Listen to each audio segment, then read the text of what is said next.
Hello guys, நான் ஒரு வசனத்தை தீமாக வச்சு ஒரு ஸ்டோரி சொல்ல போகிறேன். கவனமாக கேளுங்க. இந்த வீடியோவை ஸ்கிப் பண்ணாதீங்க. லாஸ்ட் எண்டில் கொஸ்டின் டிஸ்பிளே ஆகும், அதுக்கு ரீட் பண்ணி ஆன்சர் பண்ணுங்க. நான் எடுத்துக்கொண்ட வேத வசனம், கர்த்தருக்கு பயப்படுதல் ஞானத்தின் ஆரம்பம், மூட ஞானத்தையும் போதகத்தையும் அசட்டி பண்ணுகிறார். நீதிமொழிகள் 1:17. கதையின் தலைப்பு 2 நண்பர்கள். ஒரு சின்ன கிராமத்தில் அருணும் சிவாவும் வாழ்ந்து வந்தாங்க. இதில் அருண் என்ன மாதிரி கேரக்டர்னா, அருண் காலையில் எழுந்ததும் ப்ரேயர் பண்ணிட்டு தான் அடுத்த வேலையை பார்ப்பாங்க. பெரியவர் சொல்லும் பேச்சை கேட்டு நடப்பாங்க. சிவா அருணுக்கு ஆப்போசிட், பெரியவங்க பேச்சை கேட்க மாட்டாங்க. அப்படியே காலமும் போச்சுது. ஒரு நாள் பெரியவங்க கூப்பிட்டு சொல்கிறாங்க, நம்ம நாட்டில் பஞ்சம் வரப்போது, உணவை சேமித்து வைங்க அப்படின்னு சொல்லிட்டு. இதில் அருண் பெரியவங்க பேச்சை கேட்டு சேமித்து வைக்காங்க. ஆனால் சிவாவோ அசட்டை பண்ணுறாங்க. அந்த பேச்சை கேட்காம அசட்டை பண்ணுறாங்க.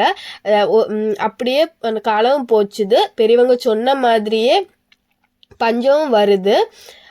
இதில் பெரியவங்க பேச்சை கேட்டிருந்த அருண் சேமித்து வச்சனால அருண் குடும்பம் பாதுகாப்பாக இருந்தது. ஆனால் சிவா பஞ்சத்தில் ரொம்ப கஷ்டப்பட்டாங்க. அருண் தான் சிவாவுக்கு ஹெல்ப் பண்ணாங்க. இதில் நம்ம என்ன கற்றுக்கொள்ளுறோம்னா, கர்த்தருக்கு பயப்படுதல் என்று பயந்து ஓடுவதில்லை, அவருடைய வார்த்தையை மதித்து அறிவுரை ஏற்பது தான்.